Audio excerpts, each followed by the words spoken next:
you can get a great home, the home that you want, a home customized to you, but at a rock bottom price. This will be your opportunity to help build wealth for yourself and your future generations and have a home to live in. My name is Brittany Rose. I'm a real estate consultant. I help people get from where they are to where they want to be by building wealth in real estate. I am co-founder of Women in Real Estate as well as founder of Vanta Funds and Vanta Development. I love 203K loans.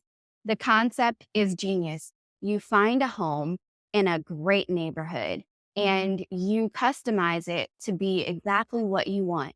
And you only have to have one loan, you close one time, and it's an FHA product. You can put as low as 3.5% down and you get exactly what you want and you build equity. By renovating the home, you are forcing appreciation quicker than what you might find in the market. It's it's a win. It's a win all the way around. So I held a panel with the Women in Real Estate DC chapter, and we invited some industry experts to talk about their experience with 203K loans and how they are using it to help their clients and themselves build wealth. I really hope you enjoy. Please leave your questions, comments, tips, tricks, anything you'd like to contribute down in the comments. So I'm gonna give y'all an opportunity to just introduce yourselves real quick. Tell us who you are, what your claim to fame is here in real estate, and anything else special that you want to share. Joe, I'll start with you. I'm Joe Lundishin. I'm a local lender here in Maryland, but licensed in quite a few states. The company that I work for is Primary Residential Mortgage. I'm a branch manager there. And we do specialize in a lot of different renovation products. So your 203Ks, your conventional Homestyles. We are launching VA, I think, in a month. So the VA actually has their own renovation product. And then we also specialize in some non-QM options as well. So some DSCR, fix and flip stuff. Good afternoon, everyone. My name is Taylor Salmon. I'm a realtor and real estate investor in Washington, D.C. I'm with Coldwell Banker. I've been doing it since 2015 and have accumulated now, I guess, 10 rental units, starting with the first use being my single family primary residence that I kind of use to buy and flip and essentially burr the remainder units now. So now I'm at 10 and I like to help buyers and sellers invest, and just it's important to attain as much knowledge you can in the process. So happy to help. All right, so my name is Yves Jean Baptiste. I go by Baptiste. I'm a realtor with Keller Williams. I'm also, like an investor. I bought, like 4 properties total. My goal is to kind of continue to expand and double that number this year. But my goal has been to help educate and teach all the people that I work with on becoming investors themselves. So I've helped. Last year I helped about 5 people, get their investment journey started on either flipping or acquiring rental units. I have 3 flips that I helped people do last year. I like to hold personally, so I've been an Airbnb super host, and I've 2 of my rental properties are in Baltimore. So from my standpoint, I come from this, the thought process is that I'm doing everything that I'm telling everyone to do anyway. So, and that's been my claim to fame on this side of it. My name is Gary Brooks. I am the president of Mid-Atlantic Home Group. I am a developer builder, probably one of the youngest builders in Maryland. I do 203Ks. I've done a lot of work with Joe. My company is approved from a lot of the banks in the area to do 203K work as well as new construction. My claim to fame, if you look at my portfolio now, I have right now 3 new construction properties going on. I have a handful of rehabs. Like you said, I do the 203Ks. I've done actually Jim's personal house.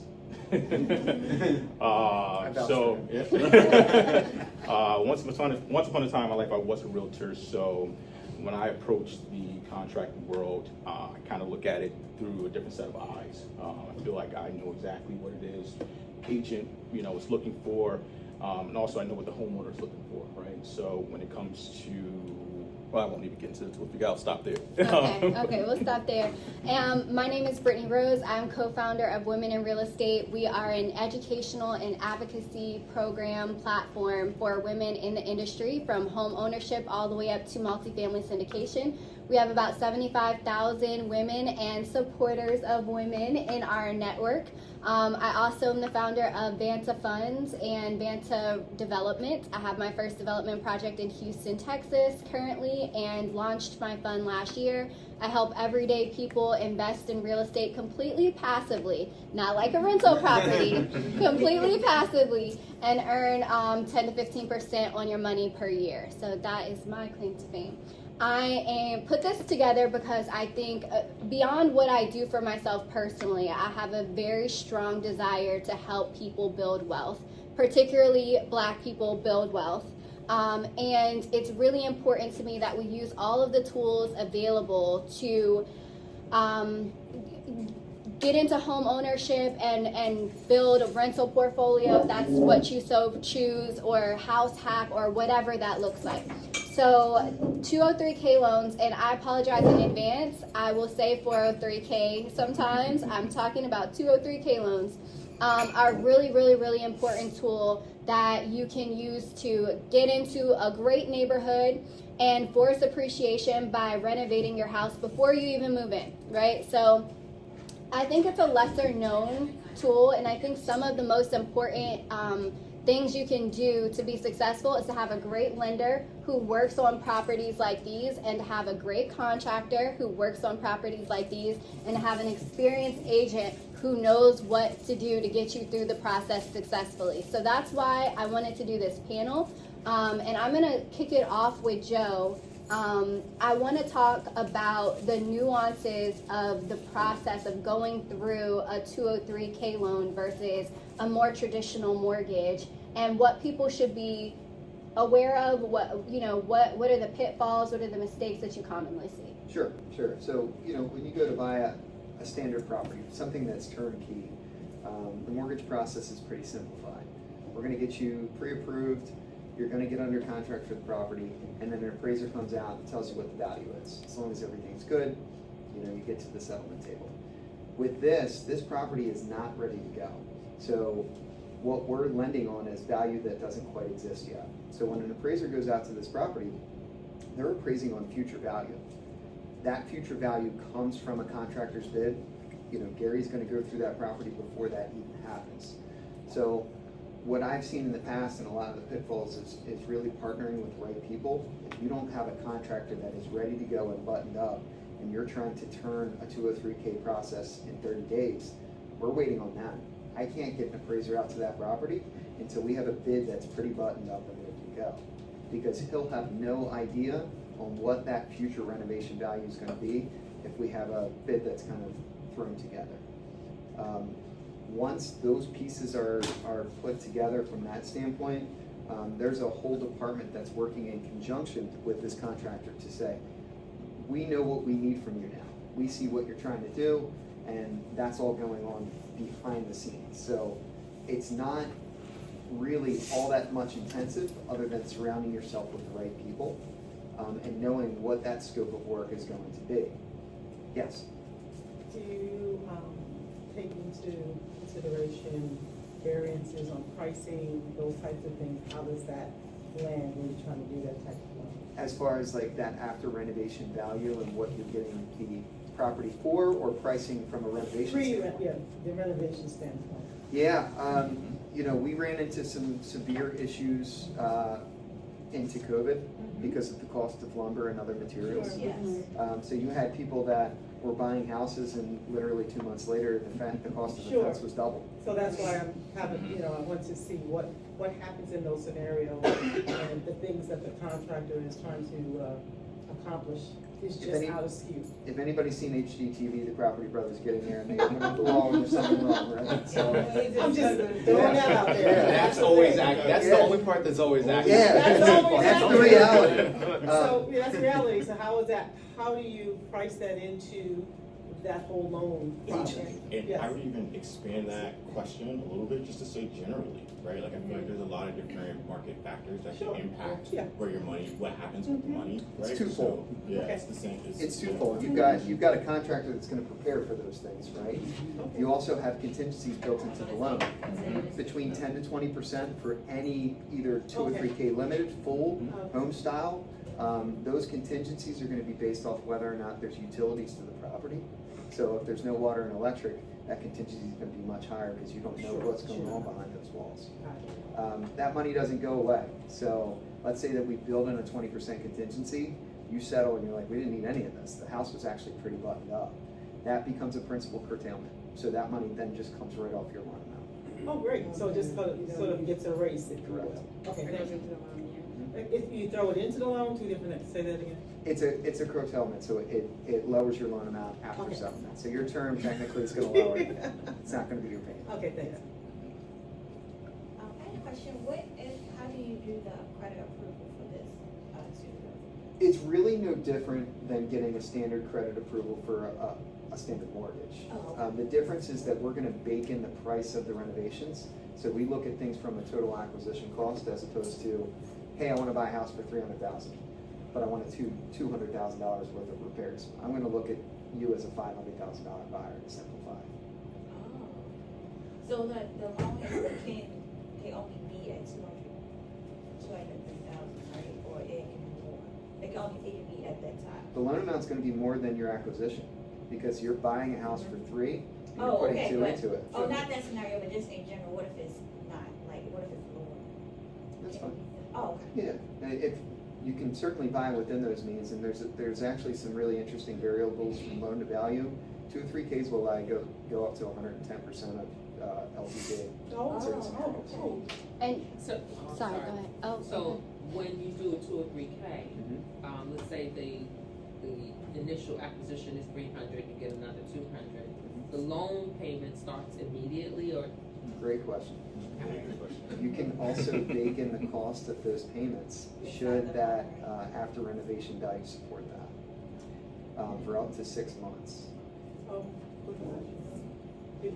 Okay. So do they have multi-project loans, or is just one? Up to 4 units. Oh, okay.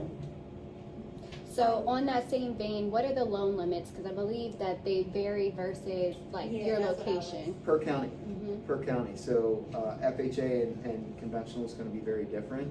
Let's say that you just got into a property in a standard cost county, we're up to 760,000 for conventional loan limits at this point, over 760. So you can really start to expand that budget. If you've got a buyer that's looking at $1 million properties and wants to put in a bunch of money into it, that's where our limitations are gonna come into play. So for you guys that are actively buying right now, like I know Taylor is actively has some portfolios, you're always building. Like what ways are you looking at property, knowing this is your landscape, and the things that you have to consider?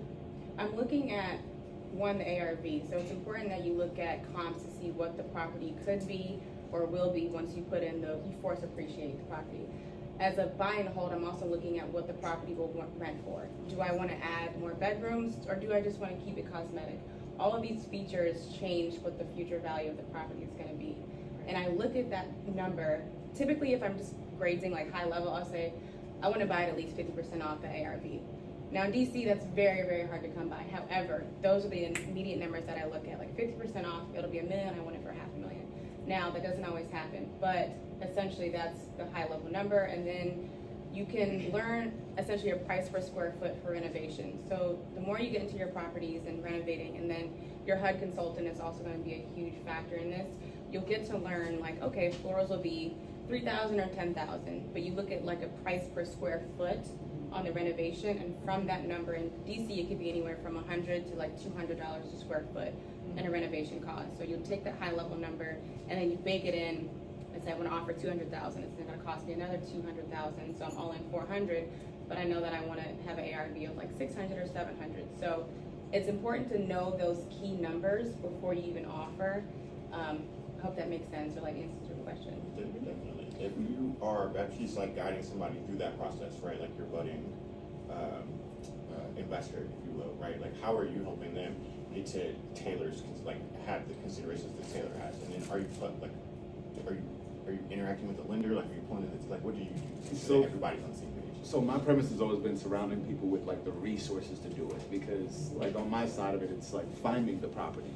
but then you are gonna need a lender that does 203K loans. I don't wanna just take that to anybody because they'll mess the whole thing up. And you could have an awesome deal, but it doesn't matter if you can't actually get the funding for it properly, or just even be aware of the timeline. So setting that expectation that it's not gonna close in 21 days.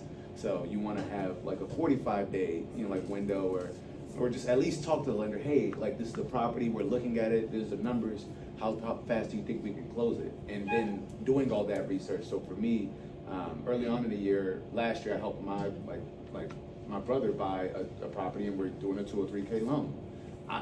I took the listing appointment, and I went over, like the guy called me, I've known him since college, immediately said, hey, he gave me the address, he told me what he wanted to sell the property for. I was like, oh, what, 250?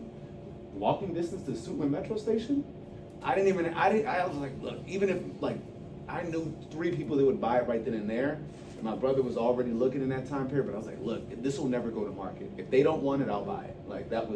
And so I went in there and I immediately knew that those numbers, just knowing the area, knowing that, hey, if you have a renovated single family home, that's gonna be 450 plus. Right. And so really when I went in there, I was just walking around. If you've done, every property I've ever bought needed a renovation, so I've spent my 1,000 hours at Home Depot. They should pay me. Yes. So I can walk through. My middle name is Home Depot. It's just like, we do it every day. I'm the name is Home Depot. So you're saying you're at Home Depot, so how, this is probably a question for 2 guys on the end here, are the realtors collaborating with you, or is this how much of a team effort does it end up being, in if not as much, how would you like this change?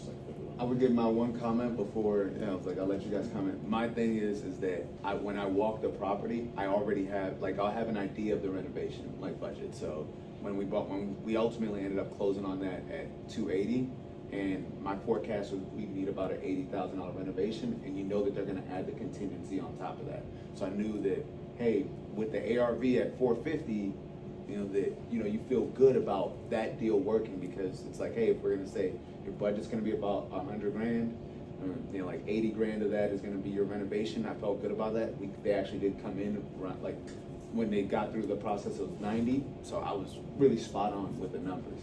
And so then at that point, that's when you kind of that's why I say the resources, lender comes in, takes over, GC comes in and actually affirms, can get the bids and actually uphold those things. So, but you guys could kind of speak to a little bit more. If there's a squeaky wheel, there's going to be problems, right? So we really depend on that ARV to be able to guide our client in the right way, and then what they plan to do with the property also kind of plays a part. If I've got somebody that's like, oh, this house is pretty good inside, but I want to put $150,000 worth of plants on the outside of this, landscaping, then I'm not going to get that ARV. I'm going to get great curb appeal. That's about it. So the scope of work and what it is that they're actually doing to the house, really, it's important to get that after renovation value. Yeah. So with the whole HUD and scope of practice, HUD is introducing dollar houses again. Will those 203K loans be, can you mix that? You can do that, and you may also find yourself in a place where you might be doing something like Good Neighbor Next Door. Yeah, different programs. So you can mix the programs? Sure, sure. So renovation loans will allow some housing programs also, but not all. It really depends. So it is considered a riskier venture from a lending standpoint because we're lending on value that doesn't exist. If there's not a whole lot of skin in the game, you've got 2 things that are kind of going against you. Is it possible? Yes. The funding needs to be something that is 100% forgivable. It has to be a grant, cannot be subordinate financing or something that goes against that CLTV. And what if the comps in the area kind of give you that value? Does that help, or it doesn't really matter? It has to. Okay. Yeah. Okay. You need those comps. You need it. You gotta know what it's gonna sell for. And most of those programs, is it income leveled out, income for $1? So the dollar houses, nonprofits, and it has to have been you have to have a nonprofit, and it has to have been on the market for 6 months. Oh, okay, got it. And I think that's it. Doesn't matter income. income. It Those are doesn't- the there's top no ones. level I mean, How'd with you qualify nonprofits, for you're nonprofit? Okay, got not, it. no income, that's Got what it. I was trying to figure out if that would be a problem. of, got it. It's a long play. I mean, Okay. Otterbein were dollar houses. You know how much houses are going in Otterbein right now? In Fed Hill area?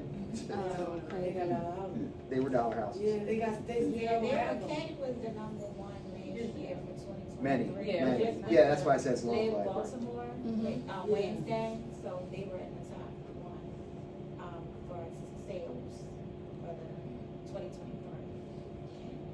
It sounds like one of the most important factors is always going to be construction costs when it comes to these projects. Like even if you get a dollar home, if the ARV is $100,000 in that neighborhood, and it's going to take you $200,000 to build this house, it's going to be a problem, right? So Gary, tell us about what you do for clients when they are looking to put an offer in on a home, or they have put an offer in on a home. How you help them construct their budget and really button things up so that Joe can get their lending done. So I think at first, the client really has to know what it is they want to do at, from the jump. Of course, And that's where your realtor comes in. right? But- So, Where do you start and stop? Like, The property- in terms of that? say where I start, stop. Yeah, where you like, where would you like to come into that process? I think Where I it's better. love to come into Yeah, the yeah, process it's better. is, it's already been recognized that this client wants to do a 2K program, right? And I think, and the reason why, I said something to Brittany about it, it's being a former realtor. I remember if I was, doing this and knew about this program, I'd have a lot more options for buyers in tough markets, right? So you're looking for these homes that are already renovated, you don't like anything, you want to be in this area, and now I got this, decapitated home, which is where I wanted to be. It's an option now, right? Like I can buy this and I can put my own touch into it. So I thought it was very helpful for, realtors as well as, home buyers to increase their options. But when you're going through the process, where I'd like to come is, okay, we've recognized someone who is trying to go through this program, right? So how can I help them and ease the stress, right? Because a lot of times it's somebody buying their first home. So buying your first home and you're now doing renovations, it's a stressful place to be. So Specifically, I'm sorry, Mhm. specifically for first-time home buyers who is interested, Mhm. who is interested in different programs and grants, Mhm. what challenges would I face if I was interested in a 2 or 3K? The challenges, I could You probably can answer answer that a that, little bit yeah. better. So the limitations to what you would be able to take advantage of. Some programs will, some loan programs will not allow for you to do both. Right. So when we look at a first time buyer and say, okay, you're qualified to buy a house, now we're gonna layer over top different eligibility programs, or different programs that you might have eligibility for. That then limits, because we're gonna push some to the side and say, well, because you wanna do a 203K, these will not work in conjunction for that. So now we're gonna just focus on the ones that we can. Right, and is that because I know a lot of these grants, they have specific qualifications for the properties and the homes that they would accept, is that? Not necessarily, and the reason why is because your property is going to be a finished product at the end.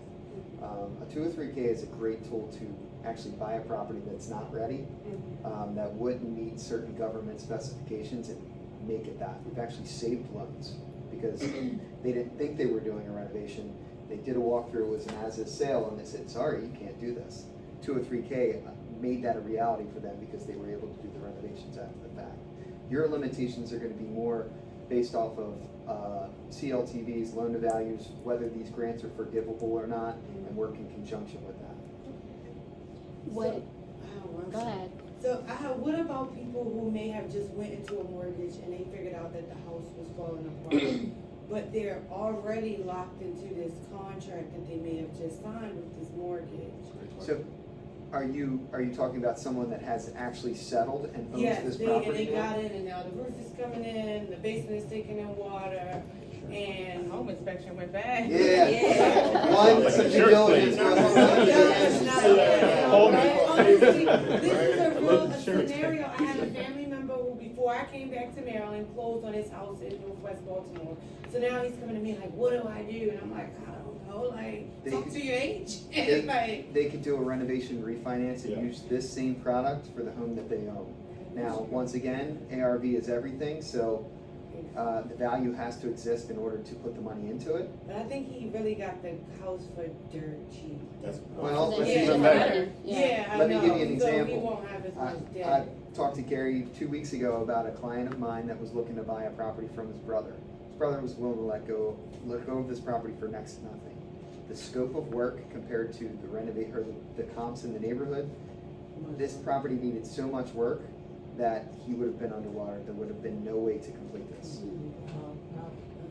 Which is important to buy right. Right. So I would say buy it And as take low as it. you But, can. but what does, you had a question, but what Yeah, does I was happen gonna after? ask. So his brother owns the house. His brother's gonna have to either let that thing go, because he bought it at auction and didn't do his homework. So he's either gonna have to let that thing go, or he's gonna have to find a way to do enough to it to make it where it needs to be, and then get some tenants in there and let it cash flow for a little while, in my opinion. How much work goes into solidifying you a general contractor when you are doing the 2 and 3K? Because obviously you're gonna have to have someone come in and do that work, and that plays into your entire schedule. Yeah. Like, I don't know if you say this, but how do you pay the contractor out of it? Like, is it like a draw schedule? Like, I can talk So this is our. Yeah. That was the how you So- choosing I'll- this contractor, and then How that you was choose the that, how did you pay? I'll start with Each you. how you pay. Yeah, I would love to have every client that's doing a 203K have their contractor at their hip when they go to do it. That's the best option. What I typically recommend is go through the house and go with your agent that has done these before and give me a really general idea on what the scope of work is going to be. That's where we have to start. It's not going to be per dollar. I'm not going to have a bid that's going to have materials, labor, and everything broken out. I just need to know a general idea. $50,000. Oh, because I wanted to say, what, it Right. was like a. Give me the worst case scenario that you believe it's going to be. Then a contractor's going to go in there and probably ruin the party and be like, actually, it's going to be like this. But at least we know a general idea. In a perfect world, contractors going through that walkthrough of the it property, but in reality, that rarely happens. You just have a general idea on what your work is going to be, and you get under contract, and then the contractor gets out there. And so your agent is gonna put in a contingency to protect you, because once your contractor comes in, if they give you something that's wildly outside of what's gonna work, you should still be able to exit in a timely manner and keep your money. So how often do you see that happening? How often do you go in after they put in an offer on a property and you're like, this does not work, this is not gonna pencil? So it's not my job to kill the deal, right? Everybody wants to get to the table, right? And I understand that, right? So I'm not in it to kill the deal, but I'm also in it to provide peace of mind to the home buyer, right? And so when I come in, I see what you want, right?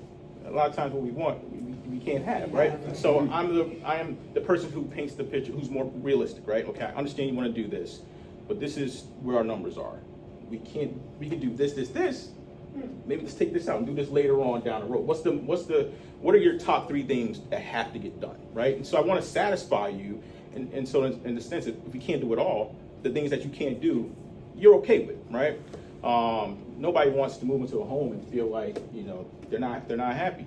So I don't see deals come to the table where I'm going out and they're falling apart, because, like Joe said, once something's presented, we have an idea of what they think the amount of work is, right?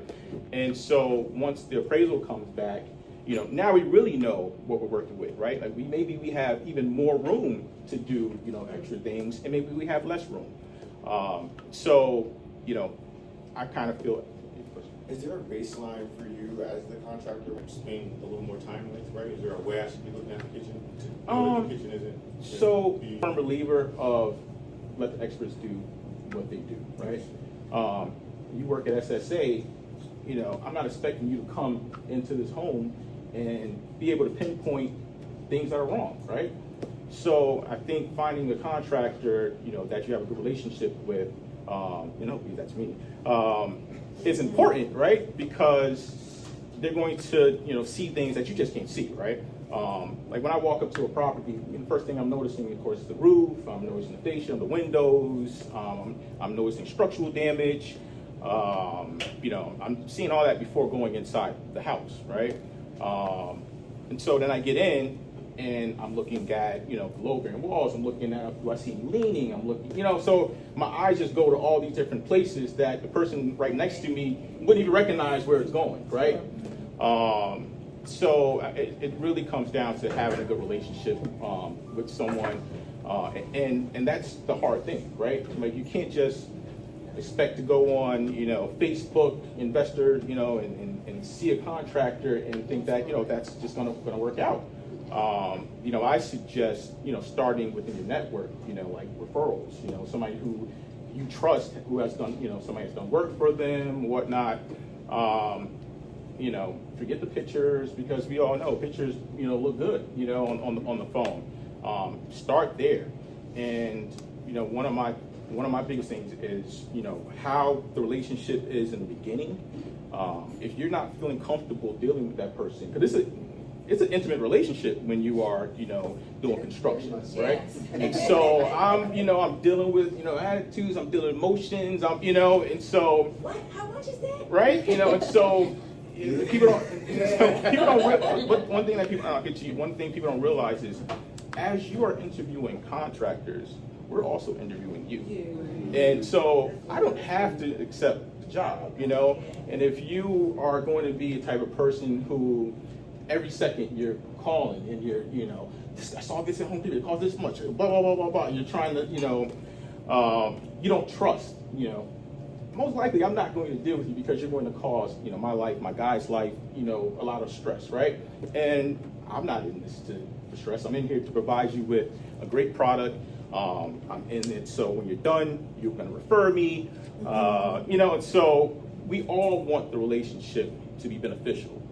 So that's the enthusiastic buyer, right? Like I'm excited. The overzealous. I'm gonna be Let's say I'm overzealous. excited. Yep. I'm enthusiastic. I'm getting into I'm about to be an investor. Y'all, I'm telling my friends, man, we're talking about it, right? Like, so how are you guys engaging? Like I mean, you know, as the realtors, I'm sure that your phones are ringing, right? Especially once the contractor comes in and they are in Home Depot every weekend.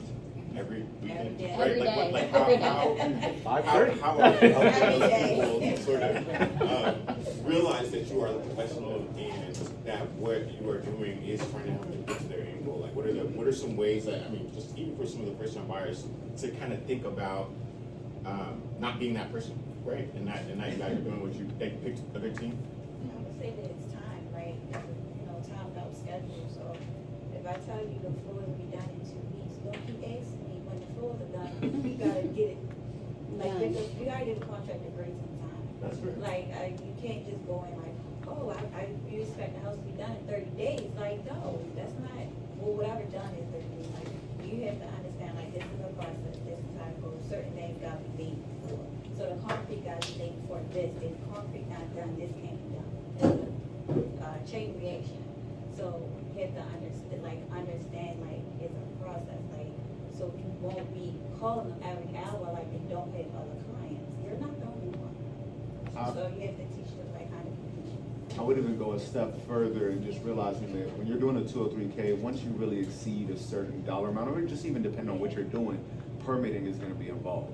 Yeah. So certain things aren't even going to be on the contractor half the time. It's going to be, you know, the county. You know, like I had one of my good lender friends is, you know, he's an investor as well, and I love to surround myself with like everybody that I work with owns properties or does stuff, so that, you know, they can relate or they know certain issues. Well, this is his first deal doing a 203K, and he's done several of them.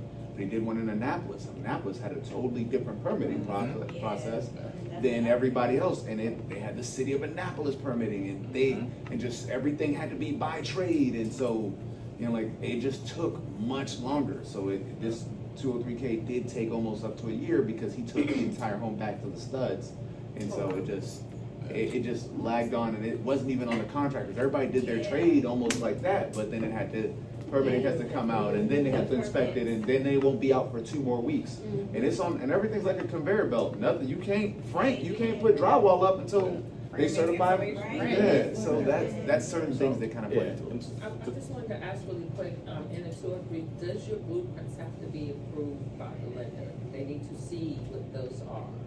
That's a lending question. Not blueprints, the scope, they don't even need the scope of work. The scope of work needs to be broke out a certain way. They don't necessarily need to see full blueprints or any of that. And depending on the scope of work and how much it's going to be, there could, if it's a 203K and it's a government loan, there's also, she mentioned HUD consultant, there's gonna be another person in there making sure that everything that's being done is to government specifications and property standards. Which I really love that because it gives you another layer of protection. Now, if you get a HUD consultant that is not on your team, not in your favor, which I'm not saying any of those people would be, but I'm saying it could also make the process much more difficult. Before I come to you, Alexis, Taylor, one of the things that we briefly mentioned, but I want to dive a little bit more into is there are a lot of properties on the market, especially as these interest rates coming down and we have a flood of buyers coming into the market. There will be a lot of properties that are not traditionally looked at because they don't meet FHA specifications. How important is this tool for buyers that want to get into a specific neighborhood or they want to get into at a specific price point? How can they use this as a way to do that when everybody else is discounting those properties and saying, no, you can't buy those, it's not going to meet FHA specifications? Well, you can do well, in this case, you can't do the 2 or 3K, but there are other options like a Homestyle renovation loan, which is what I personally did. So the Homestyle differs from the FHA 2 or 3K because you can do a little bit more and you don't necessarily have to have the lights on or necessarily like the water running. It's a little bit less stipulation in what you can do. Now, you do have to have a higher % down payment, but you can have a dilapidated property that really needs a lot of work and you can, fix it up and force and appreciate the value that way. Whereas the 2 or 3K, you're going to be limited to how much money you can use on the renovation as well as your timeline. So you really have to have a lender who knows what you want, first of all. You have to be really close with your realtor because your realtor is going to come in and say, okay, you want this or you want, 5 bedrooms. They're going to be realistic and set that expectation and say, that's not possible, or we can kind of wing it a little bit in this area. And then from there, your realtor is going to speak with, typically you'll work with your HUD consultant or a construction person or a lender, but everybody has a piece in this process because it's so complex and they're all going to do their part and you really have to trust them when they're going through this. So just finishing what I'm saying is that you can do a Homestyle, Fannie loan, which gives you a little bit more buying power in terms of renovation, and you can do luxurious items like you can add a pool or a barbecue deck or things like that, where an FHA 2 or 3K loan is a little bit less because you have to keep your renovations within a certain type of like health code or like county code or things like that. Is that gonna answer your question? It does, but I have Go ahead. So I have a question. You mentioned a larger down payment would help with the loan. Could you expand on that? So with the Homestyle renovation loan, you have to have a minimum of 5%. Correct me if I'm wrong, but typically it's a 5%, or with the FHA, you can go as low as 3.5%. You also can have a lower credit score with the 2 or 3K loan as well, which helps people, being able to buy it all. With the Homestyle renovation loan, you have to have a higher credit score. So it's a little bit harder to get into, but you have greater options in what you want to do with the property. But you won't know that if your lender is not really telling you all of your options and the opportunities you can build with the property. So you're saying above, so if you go above the 5%, or you give it more down payment, is that what you meant? So you can, if you're a first time home buyer, never owned property before, well, actually in technicality, in 3 years. 3 years I am. You can do 3% down. For conventional, yeah. Okay, so after 3 years of the previous property, I know I've done that. Yeah. So, and like Taylor just said it again, but I think everybody's kind of echoed it. Like the team is outrageously important. Like if I don't find these people on Facebook, am I yelping folks? Like how did you first assemble? You know what I mean, right? Like how do Taylor? I mean, because I know you went through this as a buyer before you were representing yourself. I first started, I was literally like blind, and I really just dove into it. But you have so much help. I had a HUD consultant, and I actually didn't really love him. He wasn't super communicative, and he didn't teach me a lot. But there was someone else on the lending side. His name was John Settles, and he stepped in and he helped me guide me through the way from the demolition to the permitting to the framing, the insulation, your inspections. Why did this inspection not pass? Your electric work. So there are people that you will meet on the lending side and even on the construction side that will hold your hand So he helped me a lot, and he gave me my plumber, my electric person, my MEPs, like he gave me all the contractors for my next property, which is why these relationships are so important, and it's so important to stay in communication with all of these people because you'll use them again if the relationship is good. That was actually my question. What are the core relationships when you're going through this process that you'll have from start to finish? Just what Taylor said, and everybody up here. So the lender, the realtor, your HUD consultant, your GC. It starts with your realtor. You're like, hey, I want to buy this. And you're like, all right, let's do it. We like it. Let's put in an offer. This is what you can expect. And then from there, well, you'll probably know how much you're going to have to spend high level. And so they're bringing a construction person, or even the lender will bring in a HUD consultant to kind of give you bids and guide you through that process. So it's kind of like a conveyor belt, a streamlined process to go along the way. I mean, what I can say from the construction side is it's not just as easy as just finding somebody who's a handyman or, you know, who does work and I want them to do this. Everybody can get approved to be the contractor, you know, for a 2 or 3K. You have to carry certain insurance, licenses, right? So it's not like, oh, I want to use this plumber. It's usually one person, right? And I communicate back and forth with the bank.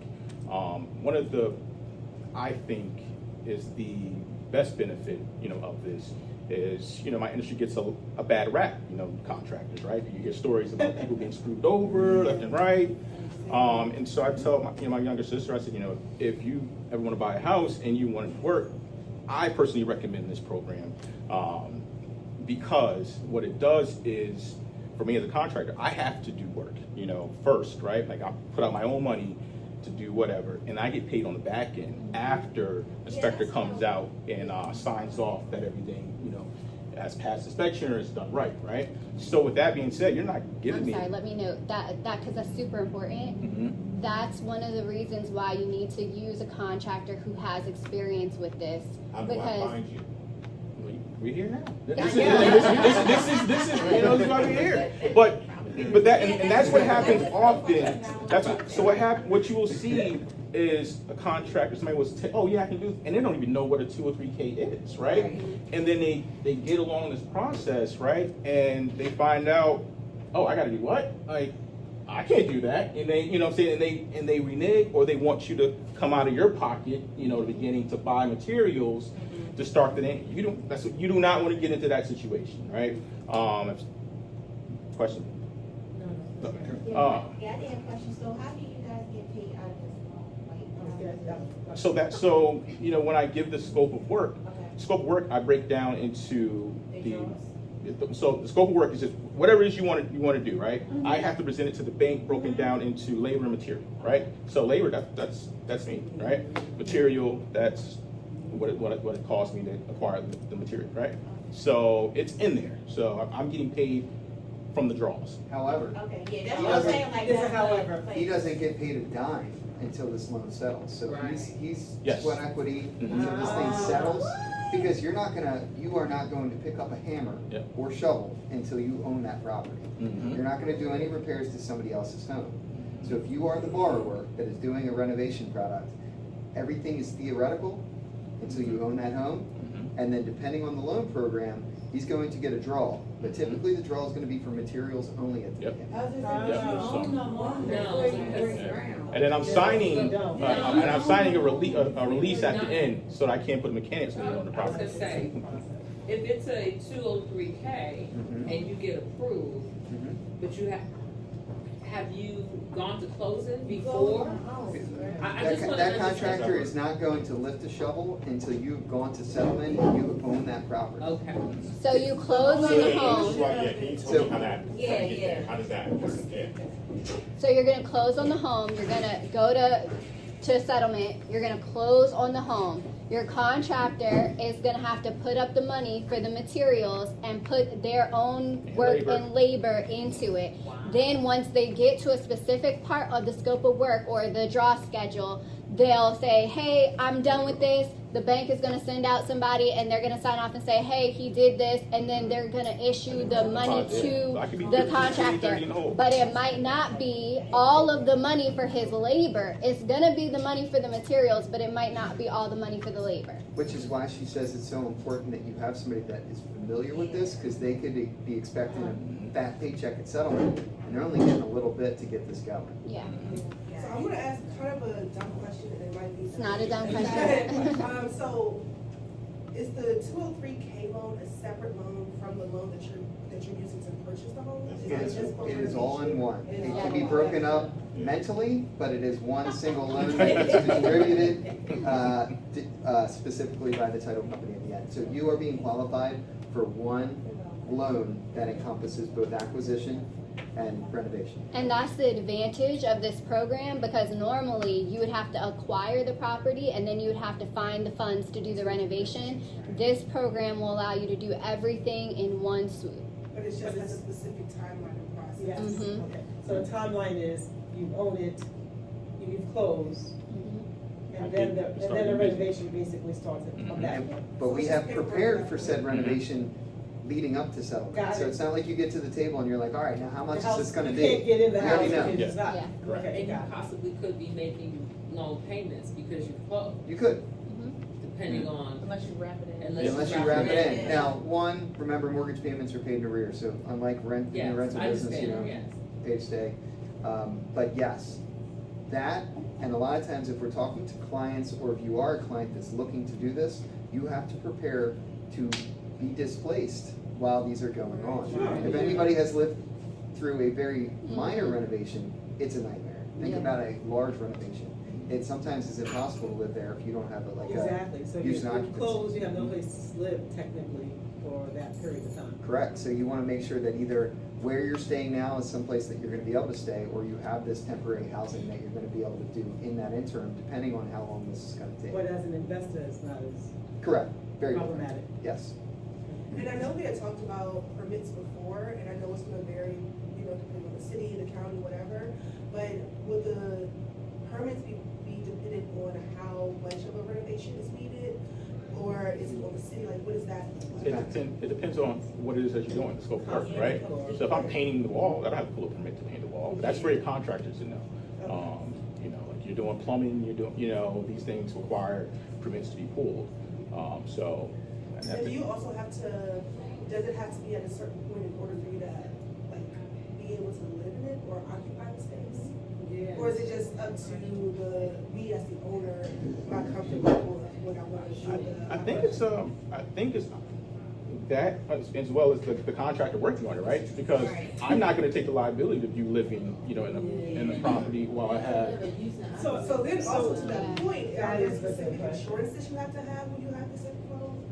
For myself, Or for the contractor or for the buyer? well, yes, I have a $2 million policy, so, But I guess the deeper question is, the person's closed, they can't live in the property, doesn't matter, they're closed, they can't really occupy, right? I think that is a realtor question. Is that a If real? you have bought your client, right, they bought this house, or the house that they're choosing is a 203K home, it is typically the level of renovation that's going to be required, whether or not, like, they want to, if you want to tough it out, that's fine, but I wouldn't live here, right? Like, there's that, and then there's you can't live here. Can't live here, You yes. have to come in here and build this thing back, right? Like, so I think there's a industrial Exactly. agent can kind of help you see, because they see enough homes, right? They would have To walked know. you through this to know they're gonna be like, you're not about to live here. We're But just you, gonna but still can you live. close on a home that's not livable, how's that? So if you buy a vacant and you don't have a use and occupancy, then you cannot just move this back.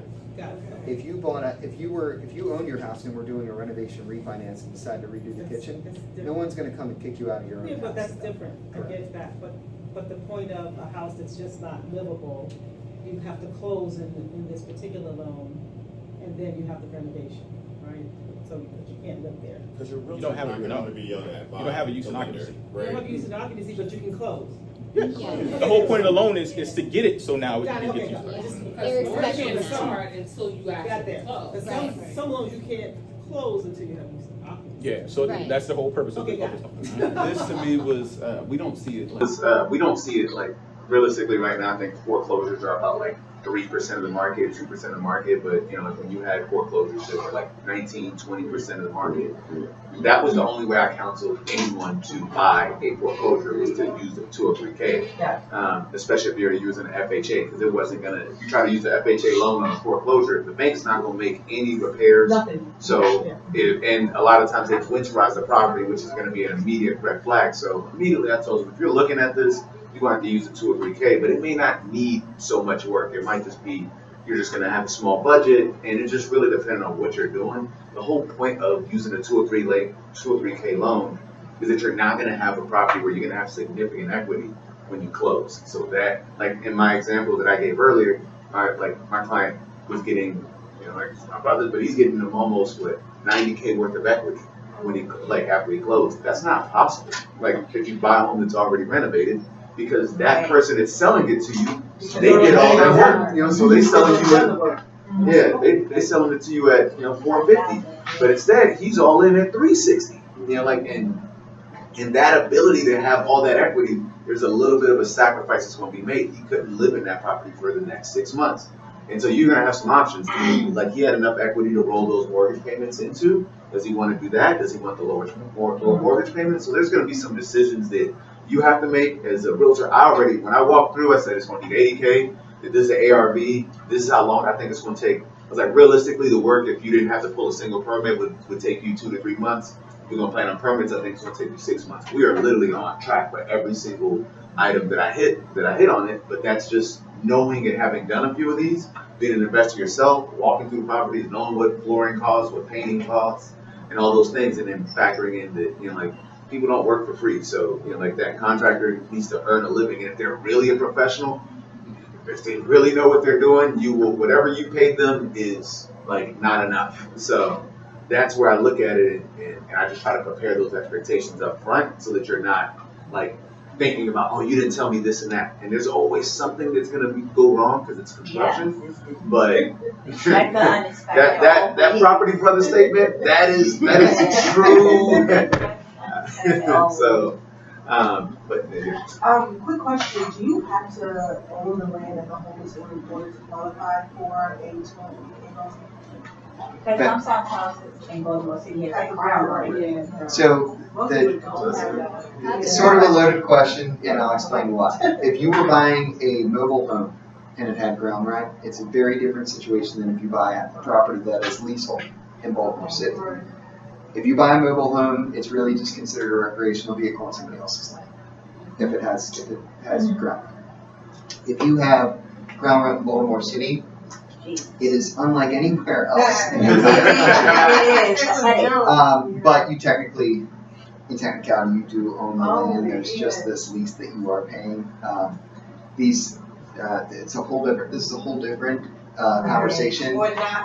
You are a homeowner if you own a property that is leasehold, and you have the opportunity to buy that leasehold out as well to make it fee simple. I typically just have my clients redeem it or at closing, because it's normally it varied between my last 7 deals where my clients were buying something that was leasehold. It was between $880 and $2,000. So a lot of times I try to negotiate that the seller's going to pay that at closing. The only time we didn't get it done, the property was just such a good deal where they weren't budging. I'm like, dude, it's $1,200, but this property is a gem, and it's appreciated almost $80,000 since they bought it. So that Your only limitations from a financing standpoint is one, if you were doing VA, they have a problem with leasehold, you have to get that approved. It's very timely. Or if you were doing a program with a specific investor, so some of the larger banks, I'll use Chase as an example, does not recognize or understand leasehold. Even Fannie and Freddie have given pushback on the Baltimore leasehold, and there's a little bit of a gray area with it just because it's existed for as long as it has. A lot of these rental agreements are well over 100 years old. Yeah, my most recent one, it was from before 1880, and then there's a specific laws and stuff that change. So I mean, that's where I lean on having a good title person that can kind of work through it and clear it up. So that's, again, it just goes back to some of the relationship piece where it's just knowing a title company that's dealt with it a bunch of times, that know how to work through the process. so that, and like they can get even like a check, like oddly enough, that's who I just closed with. They did have a problem with it. Them and title kind of worked through it, and like it closed, but it just took maybe another 2-3 meetings later. And a good realtor is going to try to jab that in, like, hey, this is your fault. You didn't tell us about this. I need an extra couple grand off. So. This is an off question. Do lenders look at the age of borrower by chance? I Never. Never. Okay. No, I just think because they can't legally, they can't. Right. You can be 100 years old and That's we're why I going said to my dad is 94. I'm getting ready to. Okay, I understood that. we cannot discriminate age, An 80-year-old buying a Because I'm 30-year thinking mortgage. if you're gonna The likelihood of them paying a full 30 years is unlikely, yes. The math is wrong. That's why I asked the question if they can't do it. There's probably a remainder man that's going to pay that mortgage back one way or another. Yeah, it'll work itself. I did that last year. That was hilarious. And I don't know if I missed this, so I apologize. Is there a minimum requirement for the amount of a 2 or 3K loan? Like for instance, I've never seen anybody take a 2 or 3K loan to just provide a couple cabinets and that's it. Is there like a minimum amount? Yeah, so in theory, no. And I'll give you an example as to where it would make sense if you didn't. $5,000 is usually your break even. When I say that, there are some offsets that occur when we're talking about a 203K, where less than $5,000, the cost in which to do the loan permitting and everything else outweighs it. Yeah, it doesn't make sense. We've had situations where a property underappraised, and because of that 110% value, going in and doing new carpets in the house didn't give us that after renovation value, but it did give us that factor of 110 that allowed us to settle the loan. So that was kind of like a cheat code in which to do it, switch it, settle the loan because it had underappraised, and then they ended up refinancing it. Good question. Another question. How often will you be doing these types of? I just love it.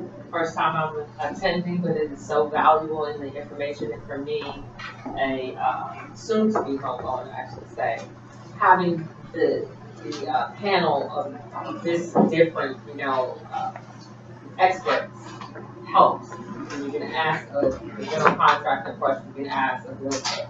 Is that something that you would be doing? I mean, We'll be back. Yeah, that's right. It's really a question for Joe because he was kind enough to sponsor us. So can we give him a round of applause? But yes, love this work, love doing this. Great relationships with all these folks, and whenever we can bring really high quality people into a room and give you the resources, because as it's been echoed by every single one of us, it's all about your team. And so whenever we can do that, we absolutely will. I would like to see us do something monthly. I was about to say, yeah, maybe we're working on that. Yeah. What about contact information? Oh, I will be sending out, make sure you get their contact Before you leave, information, but we'll also be sending out all of their information via email. So if you didn't register, make sure you did sign in.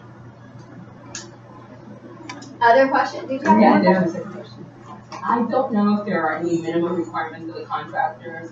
So for instance, like what does the bank need to see? Do they need to just see that they're licensed a certain amount for liability? And then how do the contractors get paid? I don't know if there's like initial money for materials, and then they get paid maybe 1/3, and then 10%. Popular question, so good. Do you want to double down?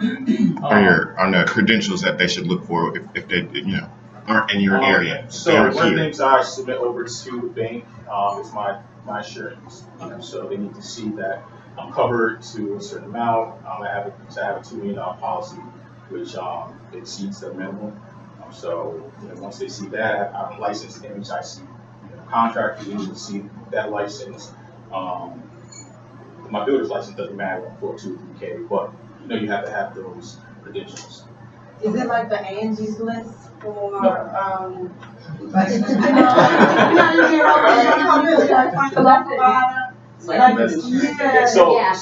don't know if I was talking about earlier how you go to Angie's List and you're probably going to get some of the people who don't know. You know how you can go to your insurance company, your health insurance, and find a provider that is covered under this policy. Sure. So can I go to like the bank and be like find contractors that they'll accept under this loan? So that is all about relationships, right? So if you contact primary residential mortgage for Joe, right? And Joe has an apartment, he knows that I'm already approved with the bank, right? So if you're doing it to a bank, he's going to recommend because he knows there's no problem getting it approved. I'll be transparent. I refer very little contractors, Okay. and I'll tell you why. If they screw up or if something goes wrong post close, it's a reflection of me from that referral. So I'm very careful about who I refer and make sure that they are very well versed in this, and that I know that they have the client's best interest in mind. Just like any other referral, just like if you were to refer anything else, if they were to refer me to do financing for one of their clients and I screwed it up, I'm a reflection of that. And that client can come back and say, why did you do that? And this is available for what states? Maryland, DC, Virginia? Just making sure.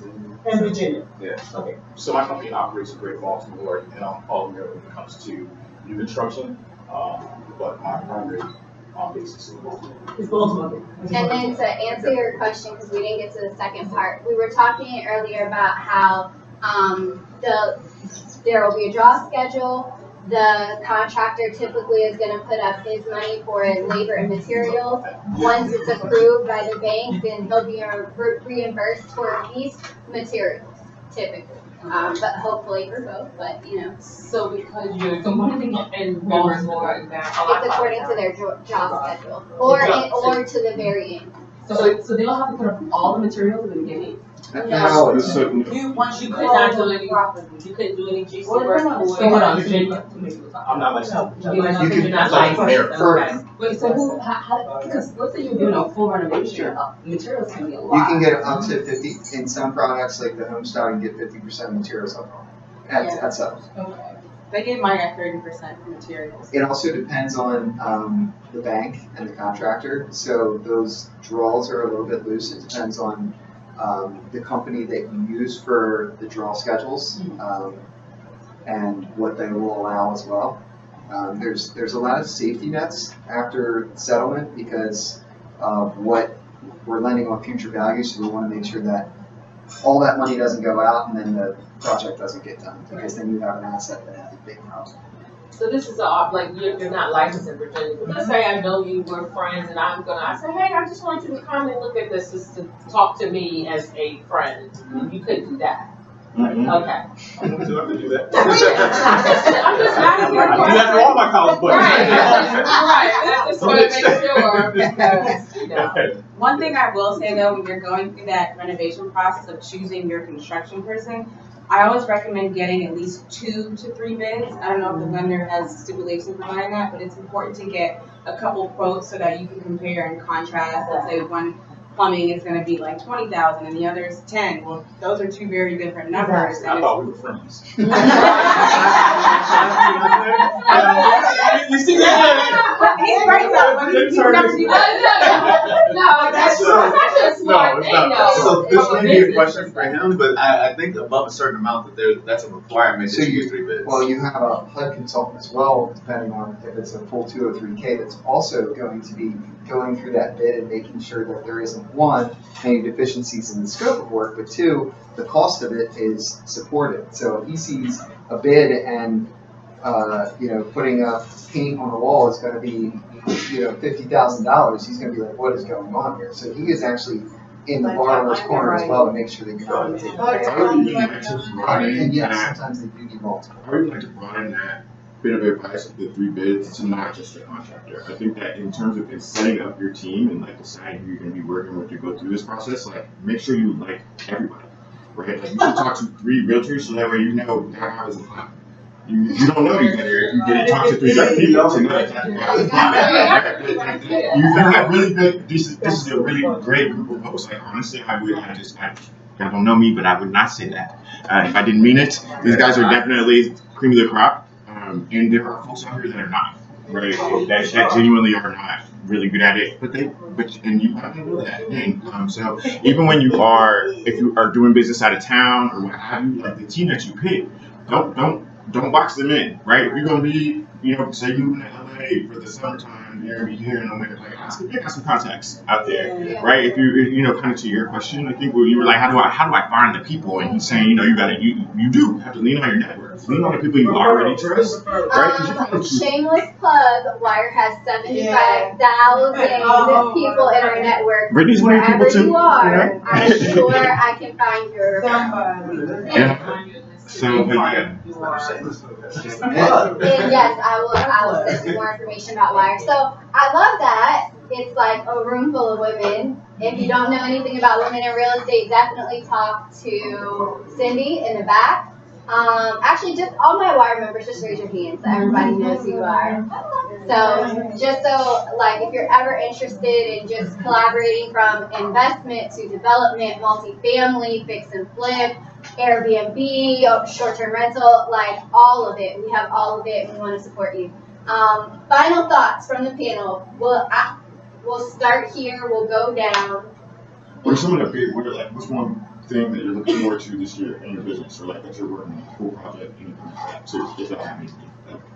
Did you know that? Start here and we'll go down. So I'm looking to developing a townhome community. So that is something that's on my radar for this year. Fingers crossed that we'll pull that off. Typically, I just deal with single family unit builds. So, it's something that's been on my mind for last year. And talk to you about it. I'm pretty sure I talked your ear off. Oh yeah, she did. Right. When you say community, townhome community, you're talking about how to throw a number into that? So we mean how many? Yeah. Because I think community could be. No, I don't even need that. I would say at least 25. 15. I'm good. Okay. 15. Okay. So you have investors? So I acquire a lot of my land myself, as well as hard money as well. So it just depends on where I am throughout the year, how I finance stuff. Okay. So I like the idea of acquiring my land straight out cash. It allows me not to have pressure when it comes to the permitting. I mean, to give you an example, I got a house I'm building now in Boston City. It took a year and a half to get the building permit. So imagine if I had financing tied to that. I'd have just been paying on that left and right. I will second that. We were talking about this a second ago. I raised money to buy my land, and there was an issue with the survey. It took a year to fix. Cost me $75,000 an inch. So I love that you can do that. Because not all of us are that lucky. But Baptiste. So I mean, my goal is like I wrote out my goals for the year. So it's like I want to scale up even my personal investing business because I've already got all the skills. I help like when I looked at like the numbers, it's like on average, I was like my average person right now has about $70,000 worth of equity over the last 5 years. So it's just like, okay, you've helped all these people build wealth. It's also like helped me as well. It's a symbiotic relationship. I'm trying to get from I have 4 doors currently. I'm trying to get to 12 by the end of the year. That's my main goal, triple my unit count. And for me, that's the biggest thing because it also shows that as I do it, I have a lot of people that I've networked with, so I'm showing that it's possible. So a lot of my people didn't start off with a ton of wealth, but it's as I've uplifted my community, I've made I think 2/3 of my family homeowners right now, especially in my generation where my mom never owned a home, and so I helped put her on a deed. So that's kind of my mission, and I live in that truth and try to share that at all times. Great. Yeah, same thing as my why. My why is really to help people become, build wealth, through real estate, especially people of color, but people who don't come from backgrounds that is able to do that. My family came from Jamaica and they were able to sustain a life, and from that they use real estate to build wealth. So that's really what I'm passionate about. But I'm going to be doing more speaking engagements this year. I really want to help people learn about the process from beginning to end. It's not easy, but it is all about building your relationships and your network. And that's really what I'm looking forward to. And, I'm doing a flip right now in Northwest that I'm doing. So. How much? Real slow. Yeah. It's expensive. But I bought it for, $7. I'm gonna sell it for about $135. But it's the biggest single family flip that I've ever done. It's a lot going into it. I usually do 4-unit renovations where I'll just buy and hold, or I'll do a duplex and sell it, to a woman or a man who just wants to rent out the basement for additional income. But this is more of a grade A, really wainscoting, beautiful floors. So I'm super excited about that. It's in Northwest, so it's like Truxton Circle, Shaw area, P Street. So I try to do one renovation per year. Just a 1.3. Yeah. 1.3. So 1.3. yeah, that's because then the comps the one 4 doors down sold at 1.3, so I'm like, I can go with that. So that's what I'm working on, and just helping. I love to help, ask your questions. I love meeting people. So yeah. Okay, so changed my goals a little bit leading from last year to this year. Over the last 2 years was actually very difficult in the lending space. A lot of things have changed, and it was a really difficult market. People that had been in this thing for 30, 40 years had said it was the most difficult market they ever experienced, from just the way that the lending landscape had changed and guidelines and things of that nature. I was lucky enough to kind of put into place an infrastructure, so my goal this year is growth, and I want to coach the younger next generation of lenders to have like a good moral fiber and really have a knowledge so they can get out there and kind of present the same stuff, because I think that there's now an opportunity for growth now that a lot of people have gotten out. 40% of people did not renew their license this year from the landscape. A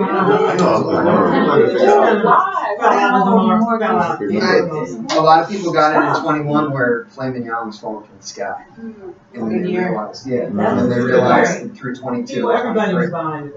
I have a quick question for you. We talked about the next generation. Do you think that we stand a chance? Because I know there's a lot of conversations about corporations buying homes. That's why I'm really trying to get out there and get mine now. Sure. But do you think we stand a chance, and what do we need to do to really get our homes before it becomes? You're doing exactly what you should be doing right now by gaining as much knowledge as you can. You can't control what's going on around you, so you control what you do yourself, which is being here, putting yourself in the right position. I think you do. I think that you're one of few people that are making that initiative on a Saturday afternoon to do one of these things. And the more you know, the more you know, the more education you can attain, the more comfortable you will be making that next step to even going to see a house or putting in an offer. But your education in this arena is so important to your comfortability and what you want to do and even achieving those goals. So shout out to you. Shout out to y'all. I'm not part of the panel, but I can speak firsthand of someone who was very young in their 20s and saw real estate as the key to generational wealth, and today they are a multi-millionaire. And so I just applaud you for being here, because I don't think I saw that at the same time. I mean, to me, it's all about like real estate. Everything. One of the biggest things I always heard is like get rich slow, because it's so much of just time erases all of the things. Like my investment property I bought in Baltimore. I put too much into the renovation up front. That was just, I made a ton of different mistakes that I would not repeat again. I'd make brand new ones. But your mistake. But at the same point, you fast forward 5 years, that property's appreciated by almost like 40, 50 grand. And now all of a sudden, all my little over renovations, like that property's worth $30,000 more than what I originally, my all-in number when I over renovated it to that point. So time just does everything in real estate for you. So the earlier you can get in, the better. And it's like the best time to have bought something was yesterday. The next best time is today. And I'll say this about taking the next step. I feel like just make it easy for yourself, right? Book an appointment with each of these guys. Right? She already has an appointment with me and Joe. See how that works? So it's simply like just take a baby step, right? A very big thing in the process is to understand the money. You can't go buy something at the mall if you don't got no cash in your pocket, right? So ask the lender what it looks like for you to buy, and they'll let you know. He will lay out for you sort of if it's not right now, if you do these things, it could be then, right? So start with a plan, and then you do milestones from there. So just baby steps up. Don't rush. So that concludes today. I really appreciate you all being here, and especially taking the time on a Saturday. I will make sure that I send out to you the contact information for everybody here, more information about Wire and everything in between. You should have all gotten text messages today. Yes. So if you need anything, you can also text that number. It comes directly to me. And thank you again. Can we give everybody